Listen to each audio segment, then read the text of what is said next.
Listo. Listo, ya está grabando, ¿cierto? No, sí, ya está grabando. Muchas gracias. Bueno, entonces vamos para que la grabación quede con una sensación de completez, hacer un breve resumen. Ya habíamos iniciado previamente, pero entonces hagamos un resumen. Estamos haciendo el contexto y la introducción histórica y emocional acerca de la charla que vamos a ver, haciendo énfasis en que las cosas que creemos naturales no siempre han estado ahí, no solamente las cosas materiales, sino las cosas emocionales. Entonces, con esta breve resumen o repetición de la introducción, continuamos con la charla. Bueno, listo. Entonces decíamos que nos parecía ser natural considerarnos vallecaucanos, pero fíjense que hasta antes de 1910 el Valle del Cauca no existía. Yo no sé si ustedes piensan que 111 años es mucho o poco, pero si retrocedemos 20 generaciones, solo 6 generaciones, es decir, el abuelo del abuelo no necesariamente era vallecaucano, porque había probablemente nacido antes de 1910. ¿Bien? Entonces, este Valle del Cauca, como entidad político-administrativa, no como territorio que ya existía, se crea en 1910. Y eso es lo que marca un gran cambio. Es decir, antes de eso, nosotros éramos caucanos, pertenecíamos al departamento del Gran Cauca. Entonces, las élites regionales, digamos, el conjunto de personas que estaban en unas posiciones socioeconómicas privilegiadas, habían empezado a introducir la modernidad al Valle del Cauca. Dirán, ustedes ya habrán oído hablar de la modernidad, pero ¿qué significaba la modernidad en el Valle del Cauca? Vamos a ponerlo de una manera muy emocional. Vamos a tomar, por ejemplo, Cali. Resulta que Cali a principios del siglo XIX, como yo soy del siglo XIX, a mí a veces me cuesta trabajo echar para atrás en eso. A principios del siglo XIX, Cali tendría algo así como entre 10.000 y 20.000 habitantes. Eran unas cuantas casas de paja, fundamentalmente tenía muchas iglesias y a eso en las mañanas y en las tardes lo que podíamos presuponer era que la música de las campanas de la iglesia llamaban a la gente al recogimiento, es decir, nosotros éramos lo que se llama una villa pastoril, con unas comunicaciones muy difíciles. Teníamos comunicación por el río Cauca, no sé si sabían, pero había transporte fluvial por el río Cauca, pero básicamente estábamos embotellados. Y ocurrían cosas muy interesantes en el mundo, como en el primer tercio del siglo XIX había nacido la revolución industrial.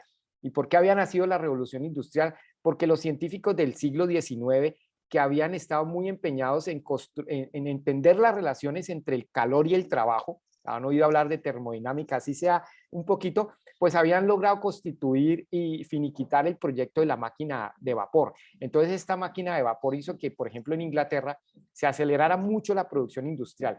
Entonces era el mundo de las máquinas. Mire que ahora pensamos, es mucho en términos de información, ¿sí? Porque estamos viendo la edad de la información. Pero en el siglo XIX se pensaba mucho en el mundo de las máquinas, el capital, la riqueza, el poder, la prestancia.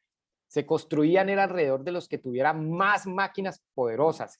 Era el dominio de la época del hierro, de los ferrocarriles y de los grandes conglomerados industriales. Entonces, imagínense, eso surge como en 1830, por allá los científicos están súper revolucionados. A principios del siglo XX ha nacido la mecánica cuántica en Alemania. No sé si han oído hablar de Bohr, de Einstein, de toda esa gente. El mundo está revolucionado y mientras tanto nosotros en el Valle del Cauca y sobre todo en Colombia estamos cumpliendo 100 años de la independencia y todavía estamos enfrascados en las heridas de la guerra de finales del siglo XIX, la guerra de los 1000 días, todavía no tenemos claro cómo organizar el territorio. Entonces hemos pasado de ser Estados Unidos de Colombia, echamos para atrás y para adelante, y estamos ahí, no nos podemos comunicar muy bien por las vías de comunicación y vivimos una vida pastoril sencilla, dedicada alrededor de las prácticas religiosas, fundamentalmente obviamente la religión católica, y un grupo de personas de la élite dicen, no, vamos a modernizar esto. Entonces empiezan a darle vuelo a todo esto. Lo que sí teníamos desde mitad del siglo XIX era una prensa, teníamos periódicos porque ustedes no sé si se acuerdan, pero la imprenta y el tema con del Socorro Rodríguez, que había traído como el tema del periodismo, el cubano, y eso sí teníamos periódicos. Entonces, al imprimir esos periódicos como el Correo del Cauca y el Diario del Pacífico, el Relator y otros, empiezan a correr todas esas ideas. Como ustedes saben, lo que lo mueve a uno son las ideas, las emociones y los pensamientos, aquello que lo motiva a uno. Entonces, el Valle del Cauca, esta élite dice, no, necesitamos separarnos del Gran Cauca, necesitamos construir un departamento al que promueve esta idea, lo mandan al exilio porque el que manda es un general y entonces dicen, no, esa idea no me gusta, lo mandan al exilio, pero las ideas siempre se imponen. Entonces se constituye el departamento del Valle del Cauca y a la par ya vienen unas ideas modernizantes. Llega, por ejemplo, la energía eléctrica a Cali, estamos hablando como entre 1905 y 1915. El ferrocarril se había comenzado a construir porque el general Tomás Cipriano de Mosquera por allá en 1860 empezó a tener contacto con ingenieros norteamericanos. Entonces ellos empiezan a construir el ferrocarril en el Valle del Cauca. Esta es la historia del ferrocarril en el Valle del Cauca, no la historia del ferrocarril en todo el país, pues porque el Valle del Cauca es la región que más nos compete. Entonces empiezan como por allá en 1860 a hacer los trazados, a construir las estaciones y como en 1880 por allá se hace la primera estación del ferrocarril por allá por Dagua. Esto trae muchos conflictos porque antes el camino entre Cali y Buenaventura era lomo de mula y los que manejaban ese comercio entre el río Dagua, lomo de mula y el lomo incluso de muchos indígenas, obviamente sintieron que se les iba a acabar el negocio y empezaron a atacar el ferrocarril. Voy a parar un poquito por ahí pues para no aburrirlos con tanta carreta porque yo sé que es aburridor y vamos a dar paso a las imágenes que es lo que también lo motiva a uno. Pero quería hacerles como este contexto de lo que estaba pasando en ese momento para que vieran las imágenes con mayor información, para que disfrutaran más de los paisajes. Entonces miren esta. Esta es la estación del ferrocarril de Juanchito en 1925. Era fundamental que el ferrocarril tuviera algo que ver con Juanchito porque por ahí llegaban los vapores del río Cauca. Entonces, miren, vamos a ver un poquito más de imágenes. Esta segunda foto es el ferrocarril del Pacífico a su paso por la cumbre en 1920. Si las imágenes están un poquito borrosas, no se preocupen porque yo ahora les voy a dar el link de la página del archivo fílmico para que puedan explorar a sus anchas, ¿no? Listo. Vamos a ver otra más por acá. Miren, este es el ferrocarril en Puente Guerrero, kilómetro 60 de la cumbre. ¿Quiénes de ustedes han ido a pasear un fin de semana como por allá por el kilómetro 30, el kilómetro 42, la cumbre, Pavas, todo eso? ¿Quiénes han ido por allá a alguna finca? De pronto algún familiar tenga una o un amigo. ¿Alguien ha ido a pasear por allá?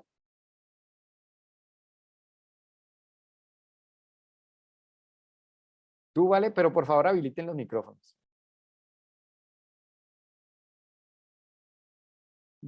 Por favor habiliten los micrófonos. No, por allá no, específicamente en la sección no. Bueno, gracias por habilitar los micrófonos. Pues resulta que, bueno, tenemos aquí información en el chat. Claro, dice Samir, dice Estefanía, yo no. Bueno, bien.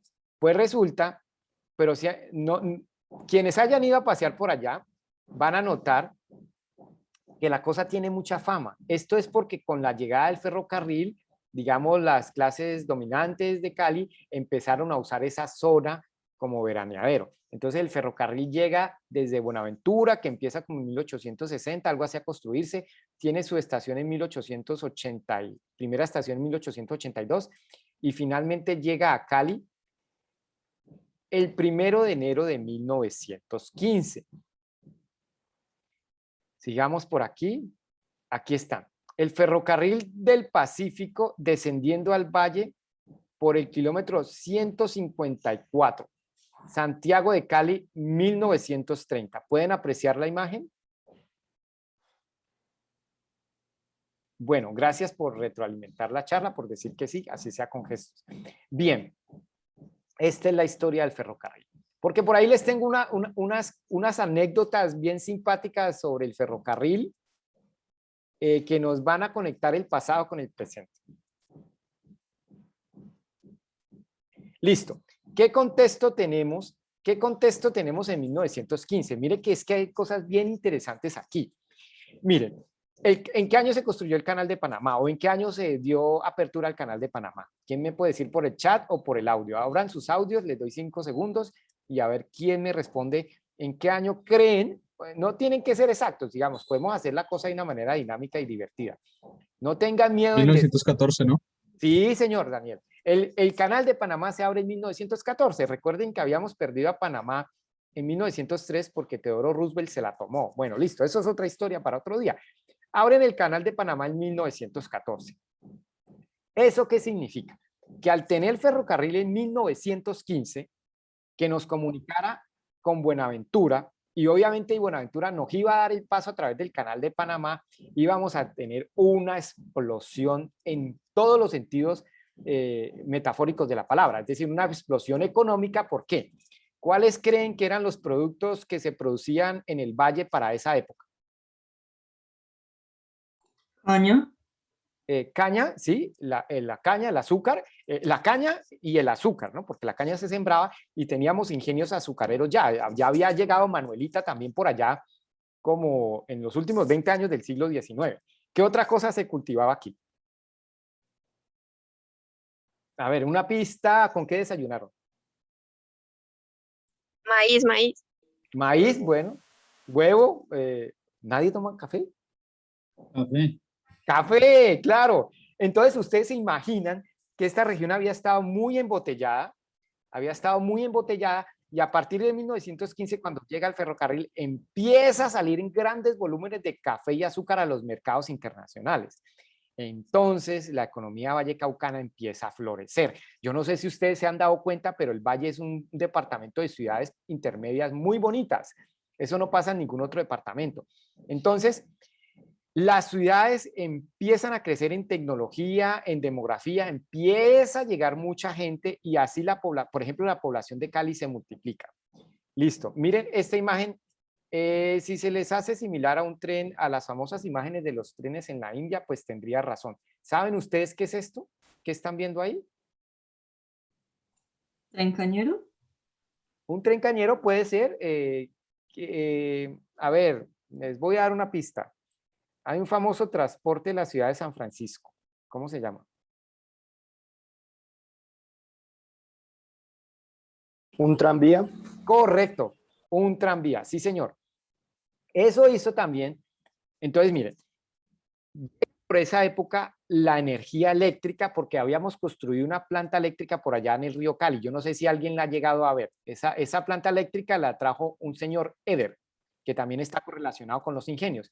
Entonces, por fin, finalmente, por allá en 1930 se pueden poner bombillas a lo largo de la Plaza de Caicedo. La ciudad empieza a ser iluminada. Cuando la ciudad empieza a ser iluminada, emerge el mundo de la noche, con todas sus cosas buenas y sus cosas no tan buenas. Emerge la vida nocturna y todo lo que tiene que ver con ello. Y entonces, finalmente en 1925 tenemos tranvía. ¿Ustedes han pasado por esa zona del centro que están como destruyendo para construir ahí apartamentos de la ciudad Paraíso? Sí.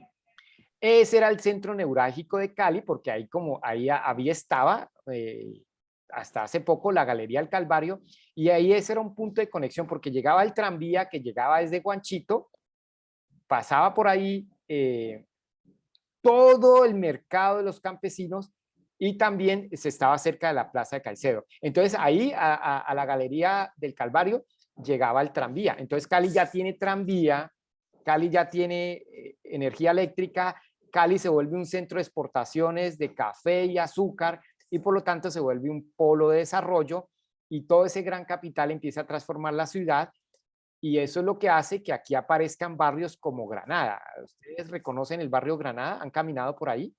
¿Han ido de paseo por ahí? Sí. ¿Por ahí? Sí. Pues bueno, resulta que hay una cosa que me parece muy interesante, no solamente ver los aspectos materiales de la vida, sino los aspectos mentales y emocionales. La gente empieza, no todos, ¿no? Porque en las sociedades no todo el capital se distribuye de manera uniforme. Las personas que empiezan a acumular capital, que están representadas por unas familias tradicionales de Cali, dicen, bueno, pues transformemos la ciudad, hagamos un barrio. Y lo hacen a la manera de lo que ellos consideraban la belleza clásica de la arquitectura. Entonces traen arquitectos italianos que empiezan a imitar de cierta manera los estilos europeos, entonces, por eso entonces se construye la ermita de esa manera. ¿Se han puesto a pensar por qué la ermita es de esa manera? Porque se intentó traer un poquito, ¿quién me dice cuál es el estilo de la ermita?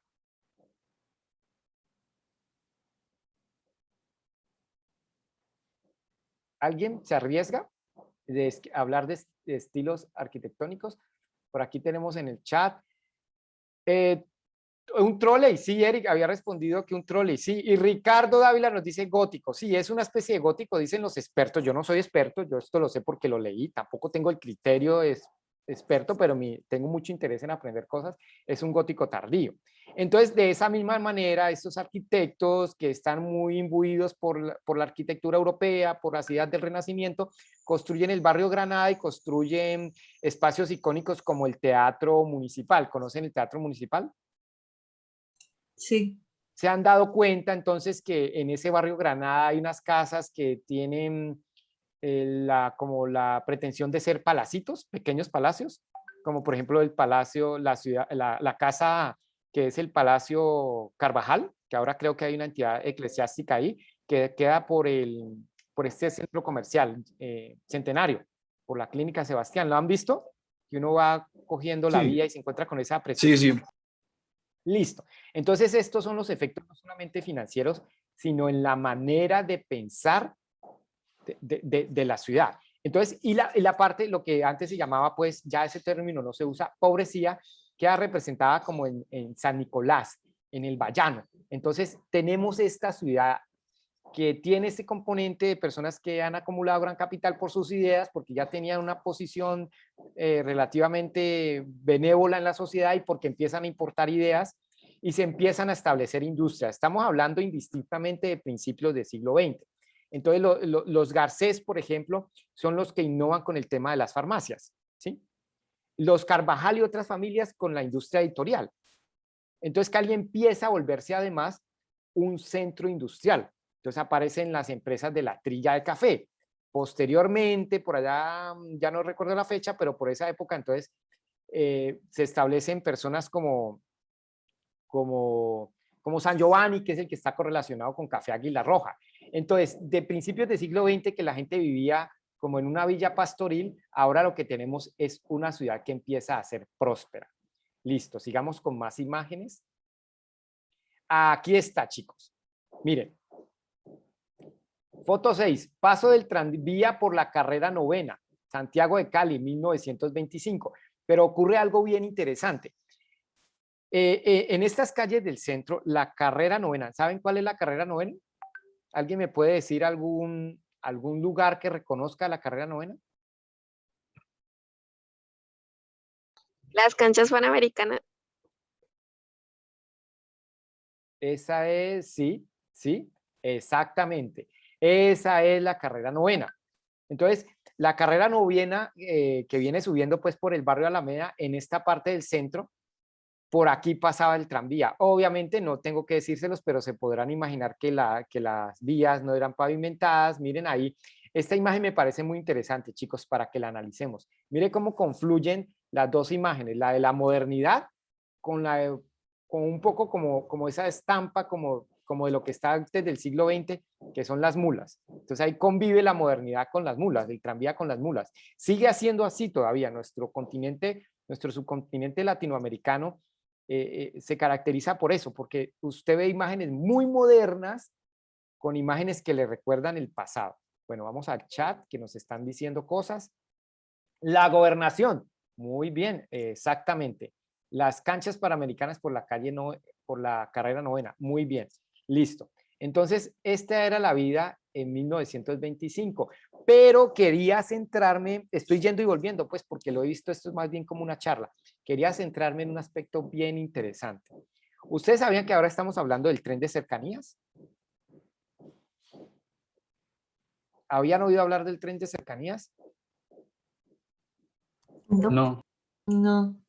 Pues Ricardo nos dice, Lina nos dice sí, Ricardo Dávila nos dice sí, pues resulta que hay un proyecto ahora muy moderno que es hacer un tren rápido o lo que en otros países como en Europa se llama tren de cercanías, ¿no?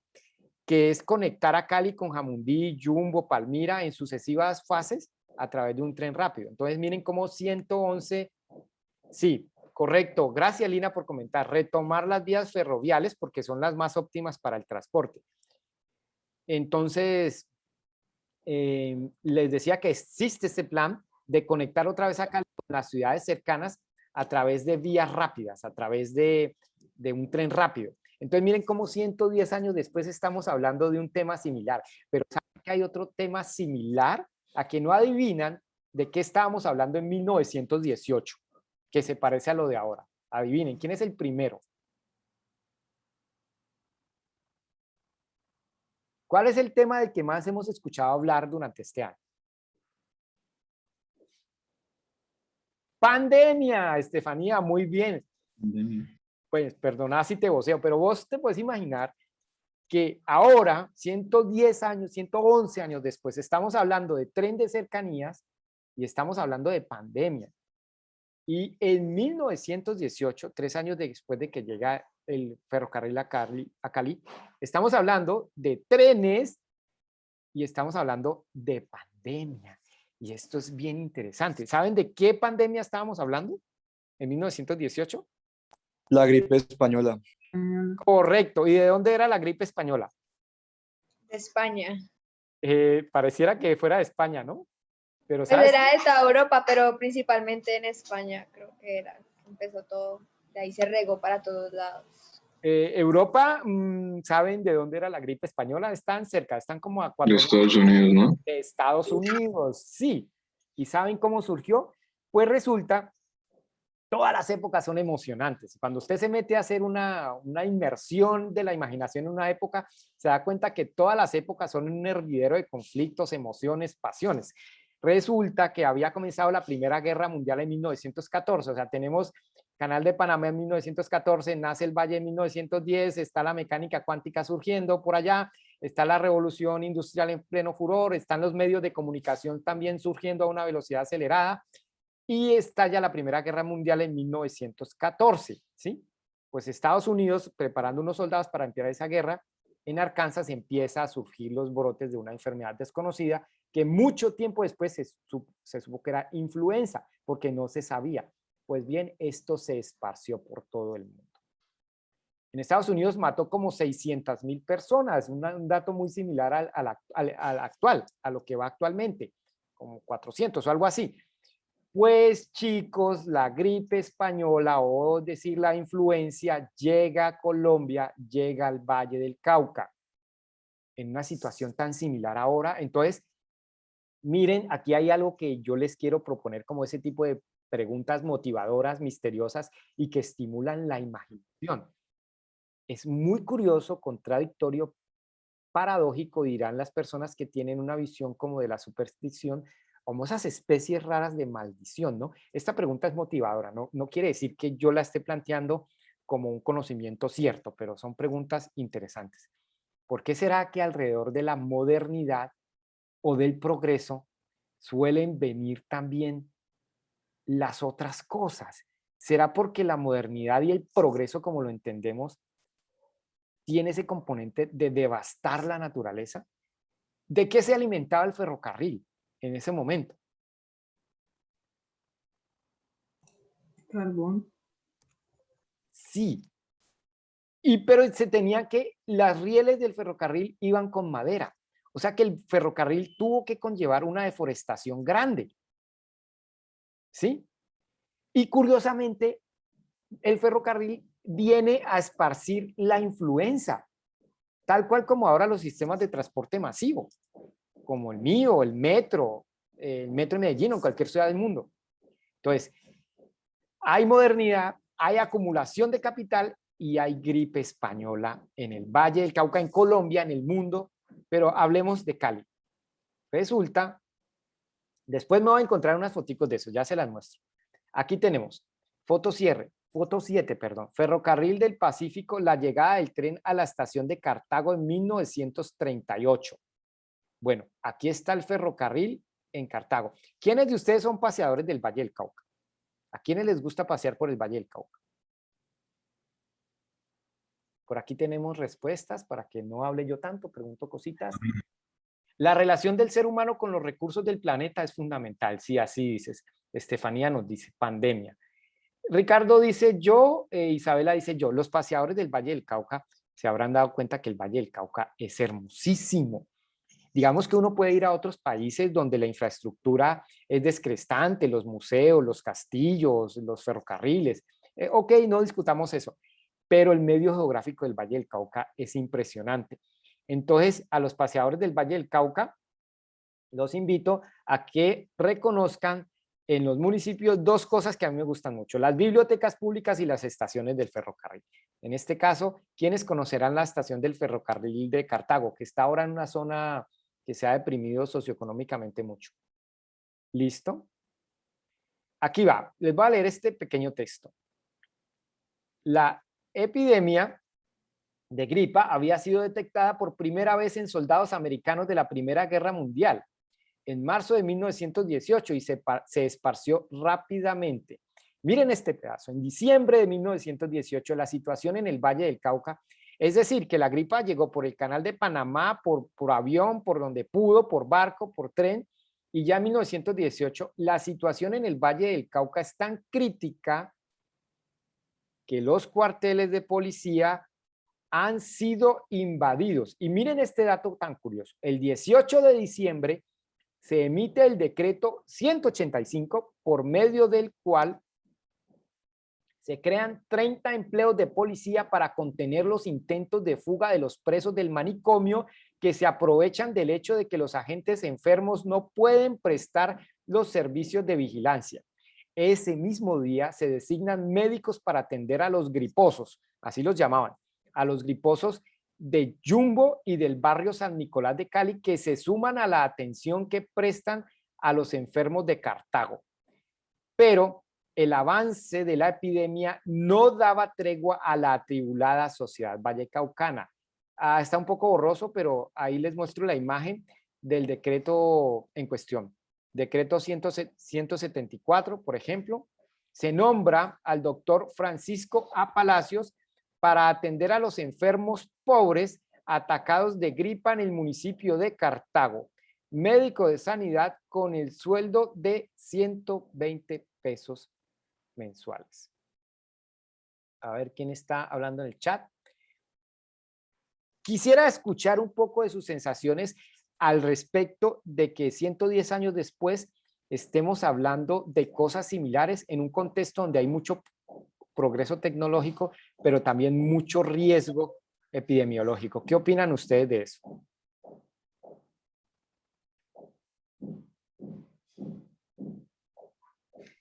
Pues es básicamente como algo que es como, está obligado a pasar, ¿no? Pues conforme una sociedad crece y todo eso, pues obviamente va a crecer bastante la población y pues va a ser más como vulnerable a ese tipo de cosas. Muchas gracias por tu opinión. ¿Quién quiere opinar? No, pues lo de las enfermedades ya y las pandemias, epidemias, depende mucho de la salud que se tenga pues en el sector. Entonces, digamos que se haya aplazado, que no se aplace tanto, pues demuestra el progreso que se tiene en esa parte tal vez. Sí, muchas gracias. A mí de las charlas que doy me encanta es conversar. Me encanta, mi estilo no es así como de clase magistral, que también es muy valioso, sino yo soy promotor de lectura, entonces a mí lo que me encanta es promover es conversación. Dice Jerónimo, que la naturaleza siempre encuentra la manera de restaurarse. Sí, así parece ser. Y entonces miren, miren esta parte. El 30 de diciembre aparece el 30 de diciembre, o sea, una Navidad tal cual como la que hemos pasado. El 30 de diciembre aparece un inquietante decreto en el que se divide a la ciudad de Cali en zonas de tratamiento epidemiológico ante la alarma emitida por el director departamental de higiene, porque, lo cito, no se alcanza a atender a los enfermos de gripa.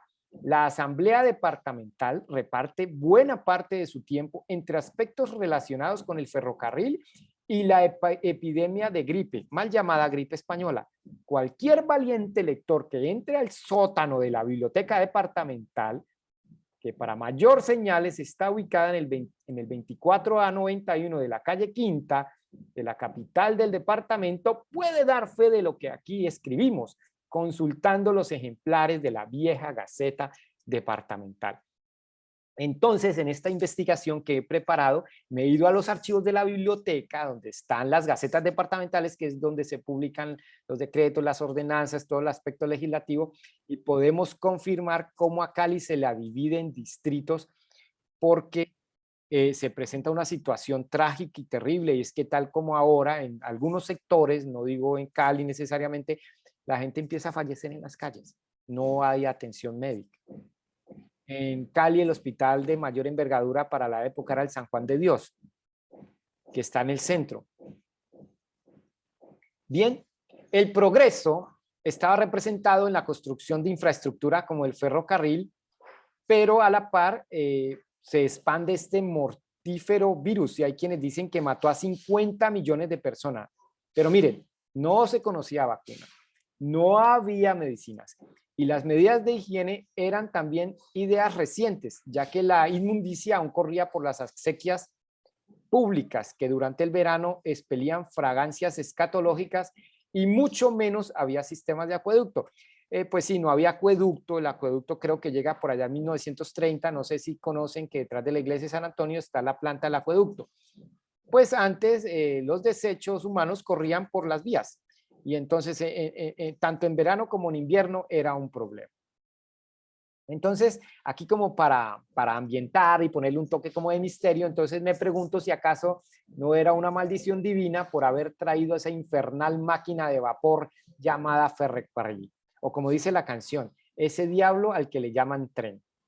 Y aquí está.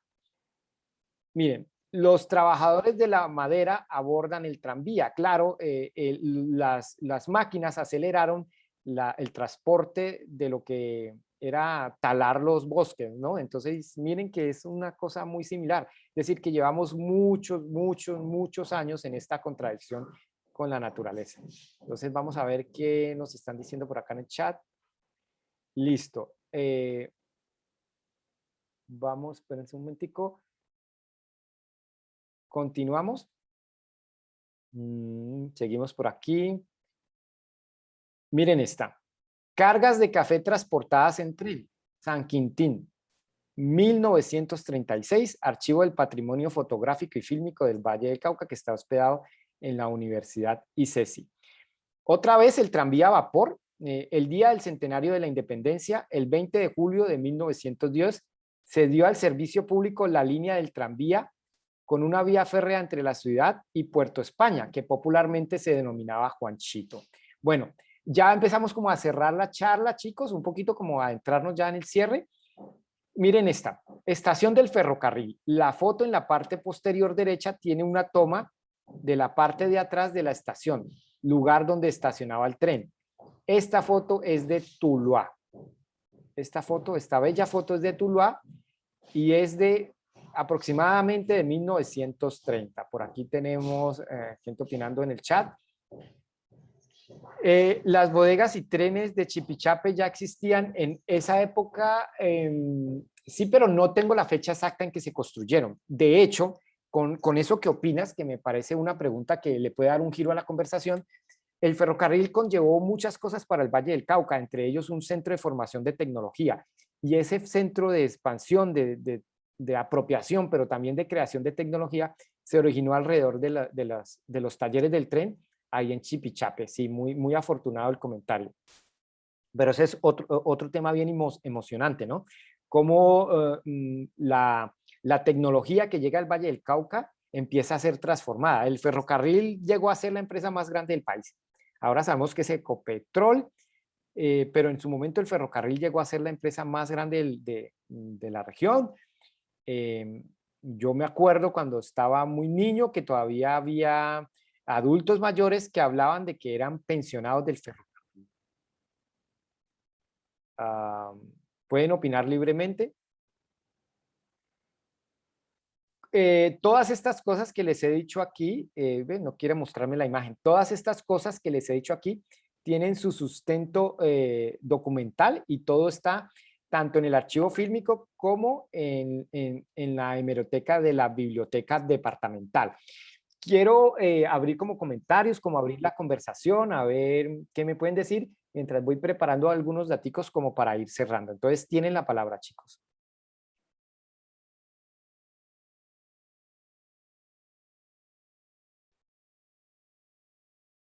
Abran sus micrófonos, opinen libremente, no se sientan evaluados, hagan de cuenta que esto es una conversación con cualquier amigo donde nos encontramos en un chat y hablamos sin tener como la precaución de que nos vayan a juzgar, ni yo los voy a juzgar, ni a evaluar si está bien o mal, sino que es una conversación. ¿Qué impresiones tienen? No, pues que así la familia de uno en gran parte sea bayuna y apenas a los 17 años estar dándose cuenta de cómo creció el lugar y cómo estaban, pues es muy, no sé, lo propio más a uno, ¿ya? Y pues gracias por la charla, todo. Verlo es muy, digamos, impactante, porque pues es lo que le tocó a un bisabuelo, tal vez. Sí, sí, sí, sí. A los afortunados que tienen sus abuelitos vivos, pues a los que no lo siento mucho, yo ya no tengo abuelos vivos, pero hay un ejercicio muy bonito que a mí me gusta hacer con los adultos mayores. Es ponerme a conversar con ellos y dejarme transportar a la época que narran. Pero yo no juzgo a los que no sienten esa magia. En algún momento yo también dije, ay, qué pereza hablar con los viejos. Seamos honestos, ay, qué pereza el abuelito ahí hablando sus cosas. Pero luego cambié, ¿no? Y luego me empecé a dejar atrapar por lo que dicen los adultos mayores y es fascinante porque uno se transporta. Entonces los invito a que las personas que iban con adultos mayores o con sus abuelos, cuando tengan la oportunidad ahora, pues por internet, ¿no? No sé después cuando vuelva a ser físicamente, se den la oportunidad de dejarse transportar a las épocas que ellos narran. ¿Qué otro comentario hay por ahí? Yo Yo también, te puedo preguntar algo, John. Sí, vamos en orden. Había una chica que había hablado ella, luego tú y luego lo que está en el chat. yo, Alejandro. Sí, dale. Sí, a mí me pasó también que durante una época decía, ay, no, qué pereza escuchar a los abuelos, a la gente mayor, y no lo apreciaba. Y me parece, no sé, me parece algo muy bonito que los jóvenes son pocos, pero conozco algunos estudiantes aquí en el colegio que se interesan por la historia. De hecho, aquí en el chat hay preguntas al respecto.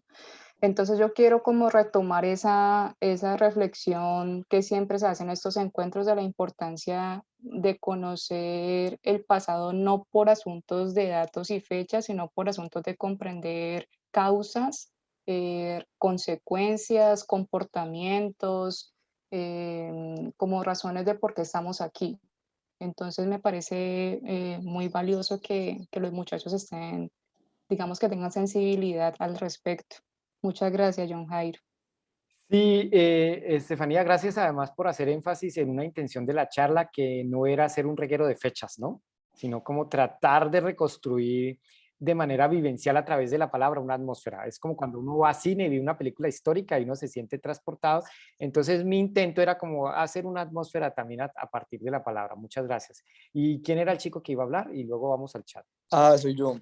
Pues primero que todo te quería decir que muy chévere la charla, porque como dijo la profe, que hay chicos que les gusta mucho la historia, pues a mí me interesa mucho el tema. Yo fui el que preguntó lo de Chipichape también porque yo he leído un poco sobre ese tema y pues me parece algo muy interesante. También he visto una cuenta de Twitter que sube, digamos, documentos así históricos, como los que mostraste el día de hoy, sobre Bogotá, que era sobre Bogotá antes del Bogotazo. Entonces muestran, por ejemplo, el tranvía que había en la Plaza Bolívar, cosas así. Entonces me pareció muy chévere la charla y sobre ese tema de los trenes y pues cómo cayó esa industria, ¿no? Porque como dijiste, era algo muy fuerte que controlaba casi todo el país y pues hoy en día ya no existe, ¿no? Hoy en día las vías están frenadas casi todas. Entonces lo que te quería preguntar era, ¿tú por qué piensas que ya no se usan todas esas vías? Que antes era tan importante Colombia es un y país, sí, perdón, continúa. no, ya, pues bueno, era eso. Colombia es un país atípico en el tratamiento que ha hecho de algunas tecnologías del transporte, porque la tendencia mundial es que el tren se ha usado de manera masiva y cotidiana. Hubo unos intereses económicos ahí porque el ferrocarril siempre estuvo en conflicto con los medios tradicionales de producción y de algunas empresas. Desde que nació el ferrocarril hay otra anécdota. Entonces los bogueros, que así se llamaban a los que transportaban en bogas, que eran como en canoas por el río Dagua, cuando vieron que llegó el ferrocarril, empezaron a sabotearlo, porque obviamente era la competencia. Porque aquí hemos tenido una cultura como de destruir la innovación. Entonces, los empleados del ferrocarril, los trabajadores del ferrocarril hacían algo muy, muy complicado, pero lo voy a mencionar. Cuando pasaban los bogas, en el fondo del valle, del río de agua, hacían explotar la dinamita y resultaron muchos bogas heridos. Entonces ellos explotaban la dinamita para que volara las piedras y eso causó muchos heridos.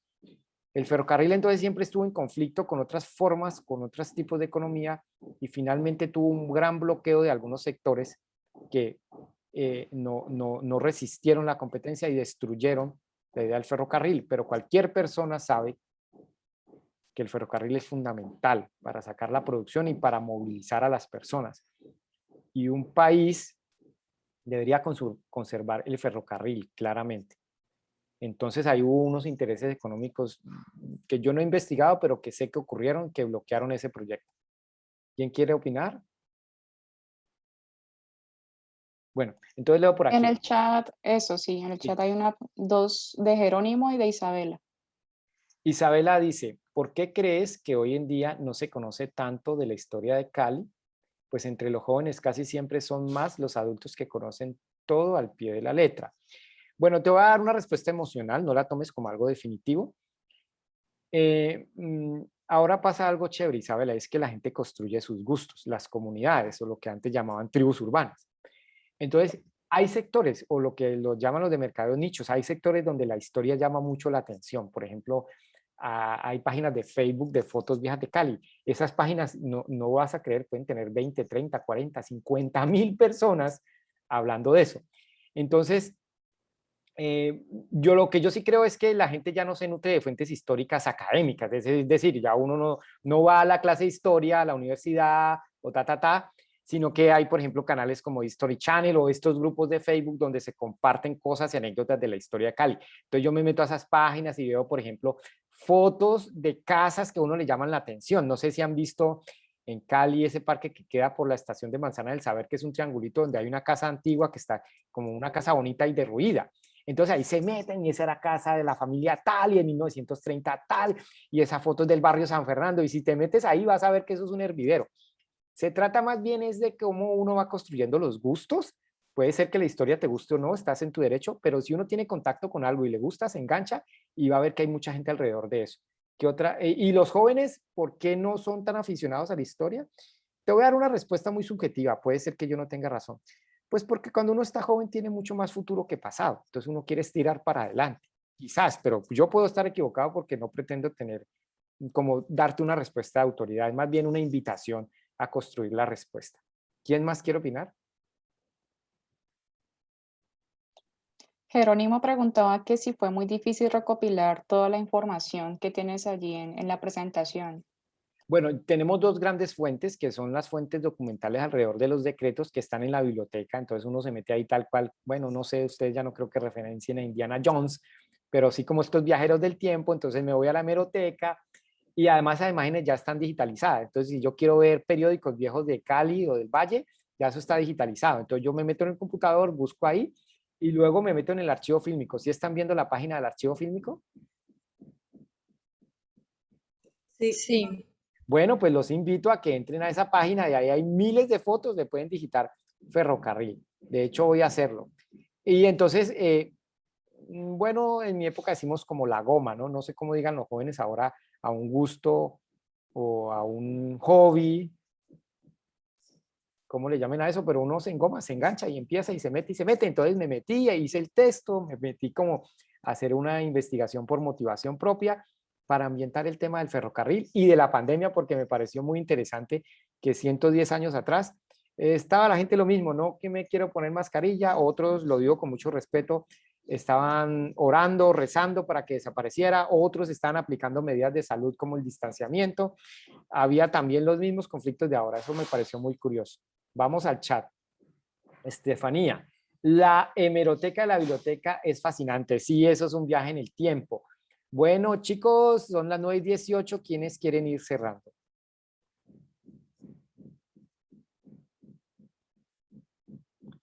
Los invito a que visiten la página del Patrimonio Fílmico y hay un lanzamiento de un libro que hicieron con las fotos de nuestro archivo. Mira, aquí está. Es que no me quedó tiempo para darle espacio a este. Este sí que tiene la cantidad de fotos del ferrocarril. Fue hecho con las fuentes documentales de nosotros. Este es un libro hecho por muchas entidades, donde han participado muchas entidades y lo van a lanzar. Entonces yo ahorita le mando a los profes el link para los que estén interesados, se conecten. Porque, y aquí conecta con el tren de cercanías. Entonces, para que estén pendientes del lanzamiento de este libro, que es una iniciativa muy bonita. Miren tantas fotos que hay. Si quieren ver estas fotos, pues no tienen que esperar el libro. Pueden meter en la página del archivo fílmico. Yo voy a ver por aquí, buscar. Entonces le voy a dar ferrocarril. Ferrocarril. ¿Sí están viendo el buscador? Sí. Sí. Pues yo simplemente me meto y ahí está la cantidad enorme de fotos. Miren. Las que yo mostré fueron mínimas, pues. Talleres de ferrocarril en Chipichape, foto de 1987, de 1988, el 91, foto de 1900. Hay infinidad de fotos sobre el ferrocarril. Hay muchísimas, no solamente las que aparecen ahí, y hay además muchos otros temas del Valle del Cauca para que investiguen. También la intención de la charla era mostrar múltiples aspectos, ¿no? Como tecnología, sociedad, pensamiento, costumbres, no solamente el aspecto físico del ferrocarril. Lina María Casas, profesora, nos dice: buenos días, John Jairo. Hablas con la profesora de sociales. En este momento unas estudiantes se encuentran haciendo una monografía sobre rescatar la identidad cultural de la ciudad de Cali. ¿Podrías ayudarles de pronto con una entrevista en la cual pueden hacerte preguntas en específico? Sí, con mucho gusto, profe, con el mayor gusto, cariño y con el mayor agrado, porque este es mi trabajo que me encanta. Por ejemplo, hay otra cosa, es que nosotros crecimos con el estigma de que ser bibliotecario era aburrido, pero resulta que es fascinante porque el trabajo es viajar en el tiempo, compartir con la gente, conversar y hacer que la gente se sienta acompañada, ¿no? ¿Listo? ¿Algún comentario más o ya para cerrar, muchachos? John, muchísimas gracias. Para mí y por lo que he notado también para los estudiantes del colegio, ha estado muy bien este acercamiento histórico que nos has hecho, porque finalmente, como tú lo decías ahora, es la posibilidad de viajar en el tiempo sin necesidad de una máquina y reconocer esa importancia que constituye la historia, finalmente en lo que nosotros somos en este momento. Te agradecemos muchísimo y no sé si hay un comentario adicional, chicos, pero también le agradezco a ustedes, muchachos, por su participación, estar aquí y poder apreciar tan importante exposición. Gracias a John Jairo. No sé, ¿algo más? Por aquí Estefanía. en el chat no tenemos afán. Muchas gracias, John Jairo. No, sí. Es un tema fascinante. Bueno, muchas gracias. Ya para cerrar les quería decir dos cositas. Lo primero es que hay una intención de nosotros de mostrar el pasado no como algo que ya ocurrió, sino como una ventana de posibilidades para aprender sobre el presente y para dirigirnos hacia el futuro en temas tan críticos como, por ejemplo, la pandemia. ¿Sí ven? O sea, el pasado no es eso que ya no está, sino que el pasado puede ser visto como una brújula que incluso, quien lo creyera, de manera muy fuerte, salvarnos la vida, ¿sí? Porque estas mismas discusiones de gente que no se ponía la mascarilla se dio hace 110 años. O sea que, si nosotros miráramos al pasado como una posibilidad de construir el futuro y la vida y de salvar nuestra propia vida, no necesariamente tendríamos que aprender con nuestra propia vida que es mejor ponerse la mascarilla. Ya lo podríamos haber visto hace 110 años. Listo. Y lo otro es que, como esto es una charla, si por ahí hay algunos errores de fechas, o anacronismos, y si ustedes se dan cuenta y los corrigen, pues chéverísimo. Cuando uno se pone a hablar, pues se encarreta y puede que olvide algunas fechas exactas. Muchas gracias, nos dice Isabela, muchas gracias. Pues chicos, muchísimas gracias. Me he sentido muy feliz de que me hagan compañía y de hacerles compañía a ustedes. Hasta luego, chicos. Muchas gracias. Muchas gracias, John Jairo. Chao, muchísimas gracias, gracias. John Jairo. Gracias. Hasta Era la luego. actividad. Gracias. Hasta luego. Ok. Ten en cuenta eso con lo que... Hasta luego, muchas gracias.